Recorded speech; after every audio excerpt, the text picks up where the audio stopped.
Can you hear me now? Yeah, you can. There we go. Okay. Can you hear us now? I'm sure you can. Yeah. No, Okay. Still no sound. No sound. No sound.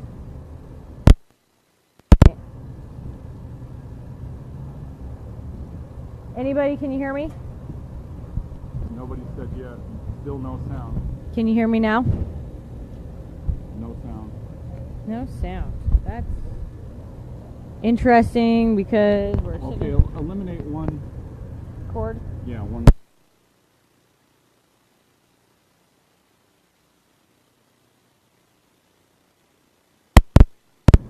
Here, you go ahead and do it from here. All right, can you hear me now? Wait a minute. I think that's in. Oh, okay. Somebody says they can hear me? Yep. They can hear you. Okay, so back to the beginning. We are here in Las Vegas today. We have a change of plea for Eric Parker and Scott Drexler.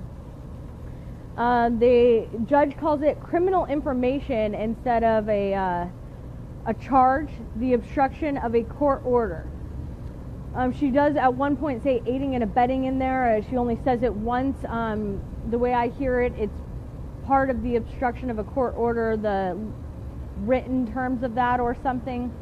The max time is 1 year in prison and not less than 1 year probation. It can be up to 5 years probation if they do not do prison time. The prosecution is going to argue for 5 years, and the defense is going to argue for a year or time served, and that's it. The scheduled sentencing date is Friday, February 2nd at 10 a.m. I would assume Scott Drexler's is the same, probably at 10:30. And so both of their deals were very much the same. They pled guilty to an obstruction of a court order. Now, I know Eric Parker had said, you know, anyone who went to a protest, you have to, if you're going to a protest, you have to be ready to take an obstruction charge. You're going to a protest to stop whatever you're protesting against. And that's why he felt like this was something that he could do. This is not a win for the government. Eric was facing over 100 years in prison, even still in this trial after the 2 hung juries. He was still facing a 33-year mandatory minimum. One of the charges has a maximum of 20 years, so he could still be looking at 50 to 60 years. So, and we've already know that we're not going to get a fair trial. We have gotten through 2 hung juries, and we don't believe we would lose, but these hung juries could keep going on forever and ever. We really do wish that the end of the last trial would have ended like Oregon. They would have kicked that person off of the jury and it would have been full acquittals. But for us, this is the right choice. So then we go into Dan Love. The judge immediately is limiting the scope of the hearing to the handwritten notes that they are turning in before the hearing even begins. Norwood, who is Payne's attorney, Dan Love is Skyping in from Salt Lake, and Miss Coffrin is in the room with him there from Las Vegas, and then he has Kaplan and Felix, 2 attorneys that are representing Dan Love, with him as well in that room. He has been a special agent in charge of the BLM Region 3, which is Utah and Nevada, since 2012, and he was relieved of that position a few months ago. He oversaw the law enforcement for the BLM area. They talked about the Burning Man festivals, he did that, and the Gold Butte. He was the incident commander. They talked about how long the planning for the operation was going. And it looks like the planning was 2 years prior. They actually had planned to do another operation in 2012 prior to what had actually gone through in 2014. So that was brought up. They said the goal was to remove illegal grazing cattle on public lands. They talk about court orders that give him the authority and when those court orders were actually put in. One was put in 2012. He keeps saying that they were both re-looked at in 2014 before they went through, and Myrie objects to talking about the court orders at all. He says this is an evidentiary hearing, and this is beyond the scope, so we move on. How many people were there, personnel? And he says about over 200. Of course, he can't give us any solid answers. He's giving approximates. And approximately 147 law enforcement officers. That means BLM law enforcement, Park Service law enforcement, and those federal personnel were under his command. He also says that there were more than 20 FBI agents, but that he could not say exactly how many. And that leaves about another 50 people that were civilians. Also, he couldn't give an exact number of the civilians, especially he could not give an exact number of the contract cowboys, because he says he was not the actual person in charge of the contract cowboys, that he had people under him that he would give his commands to those people, they would then give the commands to the other people. And the people under his command would be people like Rand Stover, Logan Bristol, Michael Johnson, and Special Agent Robin Kirkham. He does not, he said a lot of the other people would have been like public relations staff, medical staff. They brought in Tony Szymanski, the lead dispatcher. There was asked if he had communication directly with Szymanski, because she wasn't in his direct command. And he was saying, yes, there was lots of questions back and forth because his answers, I do not recall, but I possibly could. He really kind of goes through and plays, well, I'm not for sure that I did, but it is possible. He was asked if he gave the orders and if he had a hands-on management style. This was objected to. It was too vague. And he said, he delegates to his people, who then go and delegate the same orders. It was also brought up that Sal Laurel, Danlov's boss, the director of the BLM law enforcement, the entire director of the entire BLM, was there on site, but yet Danlove was still the incident command person. And no one else ever had operational command of the ICP. The sheriff's office never took operational command, and was never taken the operational command. He was asked what the objection was, and it was objected to going over the scope. He claims he's trying to get information. He asked, and we see the judge today actually overruling a lot of the objections that the government has, and we were able to get quite a few questions, not answered, but asked, and it answered in kind of a roundabout way. The headquarters was set up with trailers. There was about 7 to 8 trailers. Szymanski was in the dispatch communication trailer, and he was asked if it looked like a dispatch center and that there were printers there, and he was asked if there was a shredder, and he says he does not recall if there was a shredder. He had his own trailer. In his trailer, he had a laptop. He does not know what laptop it was. He talks about his 2009 MacBook Pro. This is a MacBook. All the other PCs or laptops that they have are PCs. MacBooks are used for undercover information only. This is, he says that he has a MacBook and a PC, but he does not know which one was in his trailer with him at the ICP. Undercover computer is government issued. We go through if it was there. At one point he says he had his government PC with him, but then he backtracks and says, you're trying to confuse me with all of these different questions, and that he does not know what computer he had with him. I believe the MacBook Pro is the one that went missing in the investigation into him previously, and that's why they're digging into this. So he keeps going back and says he does not recall. But he was doing undercover computer work that used his undercover computer. The government objects to it, and the judge says it is relevant, and they're going to continue on, but he can't ask questions about what kind of undercover work, just if there was undercover work used in Gold Butte. general, like what is the computer used for, how many laptops were issued to him. He had 2 MacBooks issued, one during Gold Butte, or both had gone missing. He was issued one and then returned that and was issued another. He does not know which computer he was issued during Gold Butte and if it was the one that went missing or not. Of course, he doesn't recall that. He can't answer anything on the timeline. He keeps saying things like, well, if you show me documents, I can read over the document and tell you yes or no. But as it is, he can't recall from so long ago. At one point, Payne's lawyer says he would like to challenge his testimony because he is giving self-serving answers as I do not recall. He says he was issued the MacBook before Gold Butte and he had that computer. He also had another one. He does not know which one was returned to the government prior to Gold Butte or not, but he was immediately issued another one. Then Payne's attorney wants to show Dan Love a document 6009, the 3rd page, attachment 57.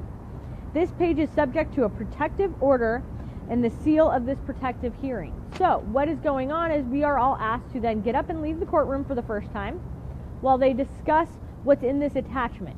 So we are not privy to that information. Then we are brought back in. Were there pages, documents in these trailers? And then there was a bunch of communication whether the pages were generated there or brought to there. There was both. Things were generated at the compound, things were brought to the compound. What kind of items were brought to the compound? The documentation plan, the emergency contacts, critical incident protocols, fairly large amount of documents that pertain to the planning. Go back into what was on-site printed, if the information was reviewed, or if there was incoming information from other law enforcement agencies via email or any other method. He could not recall that. He says, yes, I have electronic communications, and if you would like me to show me some, I could confirm them, and I would be happy to do so, but he cannot say what way people communicated with him, whether it was via the phone call, whether it was via text message or actual conversation. He was not aware of other people's communication methods underneath him with other law enforcement or other agencies. Once again, they go through a lot. Did you email with other law enforcement officers? Well, I do not recall. And were you aware of any documents that were being destroyed? He said he was in the communication trailer, but there was no talking while you're in that trailer. He said, were you in the communication trailer on the 11th? I don't recall. On the 12th? I don't recall. Any time on the 12th? I don't recall. I never saw any documents being destroyed. Never saw anything being shredded inside that trailer. He has no knowledge of any document being put through a shredder at the ICP, and no knowledge of any destroyed documents. He was asked if he had ever directed anyone to destroy anything pertaining to the Gold Butte. No, he does not recall. Shred anything pertaining to the... No. He said removed, yes. We were being forcefully removed. They were told to remove it.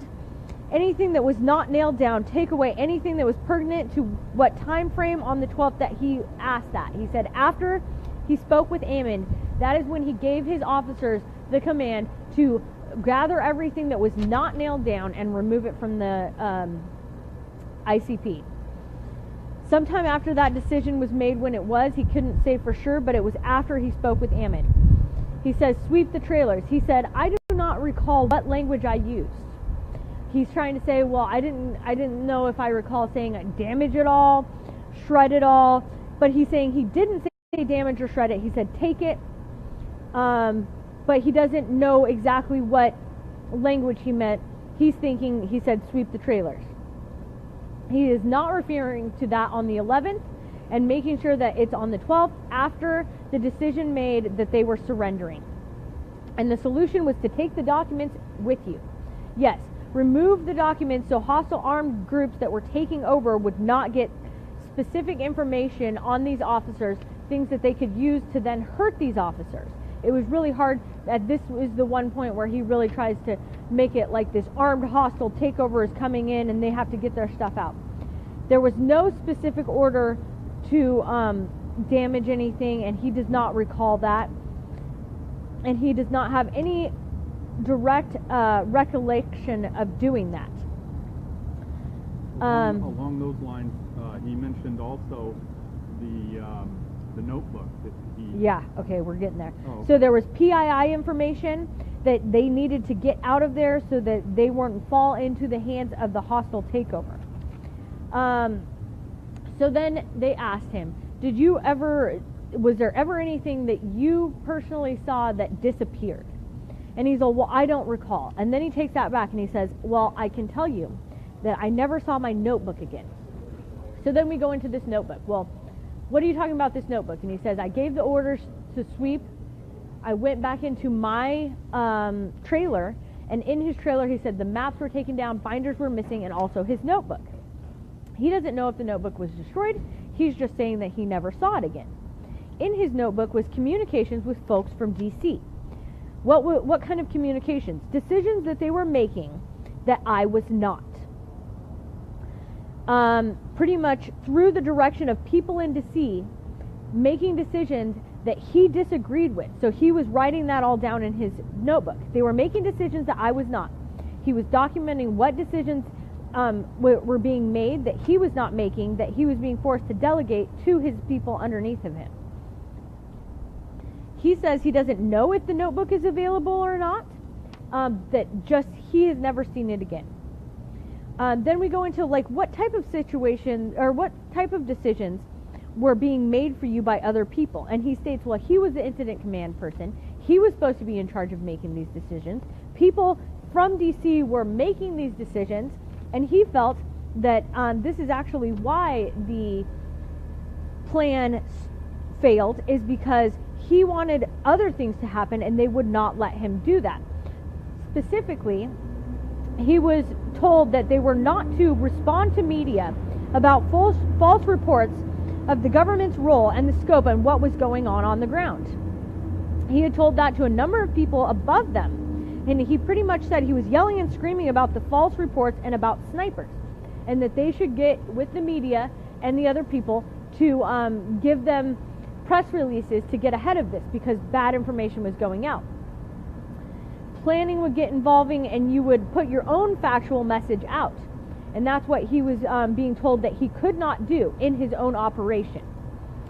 So then it was asked who was providing communication with Love, and that you was recording in the notebook the things that he must do.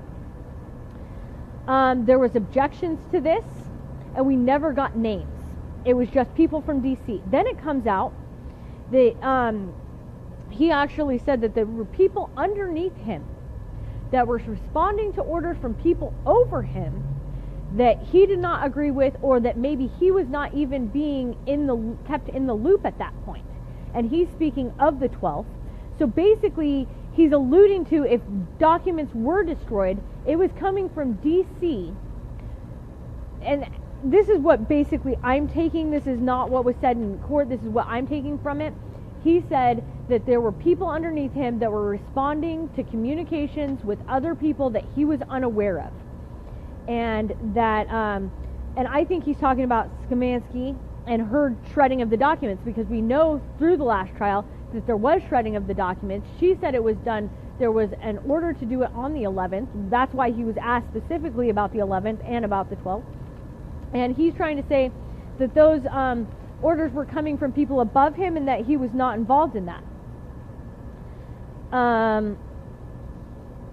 He also goes in to say that he doesn't know what way that the people underneath him were communicating with other people and making decisions that were out of his command.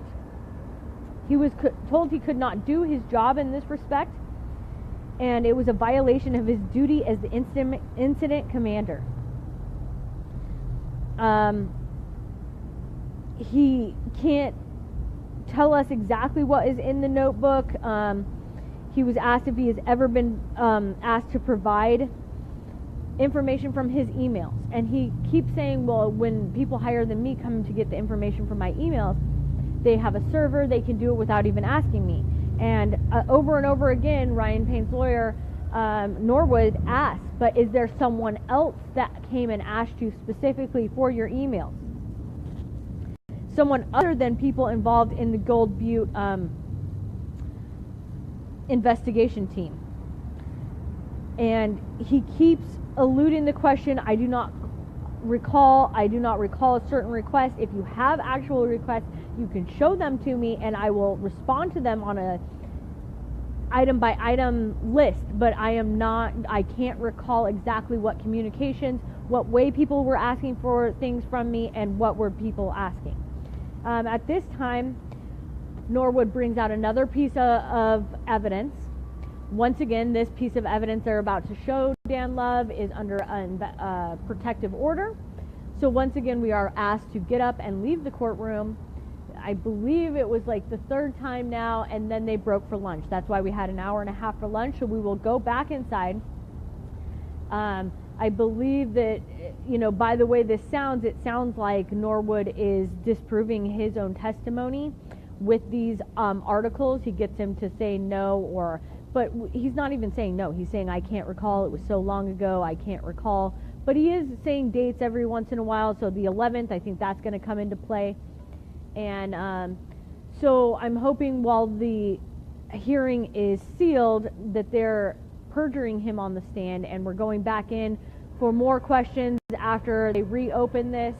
And I hear that we will have Szymanski in the courtroom a little bit later today. Lots of exciting things are happening. It did seem like Dan Love was pretty much saying that people from D.C. were making orders over his head, and that's what was going on. So here we have the first proof that people from D.C. were involved in this from the very get-go. We have over 20 FBI agents at the incident command and the compound center from the very beginning, even in the planning stages, and they took 2 years planning getting this guy's cattle off of land.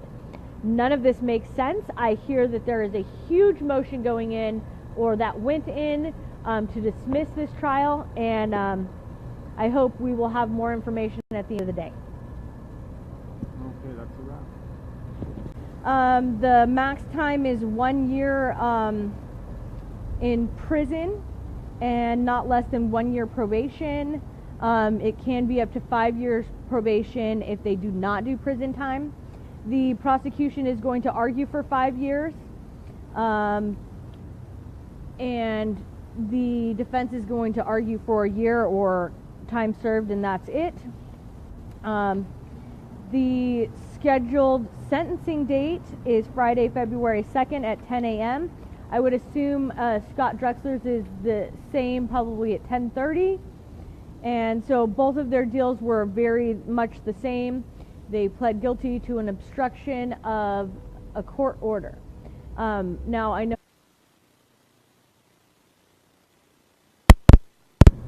Here, you go ahead and do it from here. All right, can you hear me now? Wait a minute. I think that's in. Oh, okay. Somebody says they can hear me? Yep. They can hear you. Okay, so back to the beginning. We are here in Las Vegas today. We have a change of plea for Eric Parker and Scott Drexler. The judge calls it criminal information instead of a charge, the obstruction of a court order. She does at one point say aiding and abetting in there. She only says it once. The way I hear it, it's part of the obstruction of a court order, the written terms of that or something.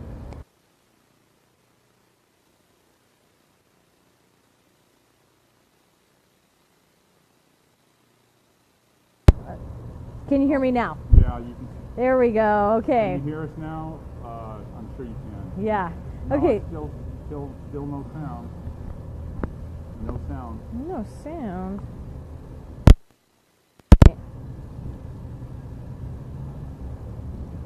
Anybody, can you hear me? Nobody said yet. Still no sound. Can you hear me now? No sound. No sound. That's interesting because we're Okay, sitting eliminate one. cord. Yeah, one. Eric Parker had said, anyone who went to a protest, you have to, if you're going to a protest, you have to be ready to take an obstruction charge. You're going to a protest to stop whatever you're protesting against, and that's why he felt like this was something that he could do. This is not a win for the government. Eric was facing over 100 years in prison. Even still in this trial, after the 2 hung juries, he was still facing a 33-year mandatory minimum. One of the charges has a maximum of 20 years, so he could still be looking at 50 to 60 years. So, and we've already know that we're not going to get a fair trial. We have gotten through 2 hung juries, and we don't believe we would lose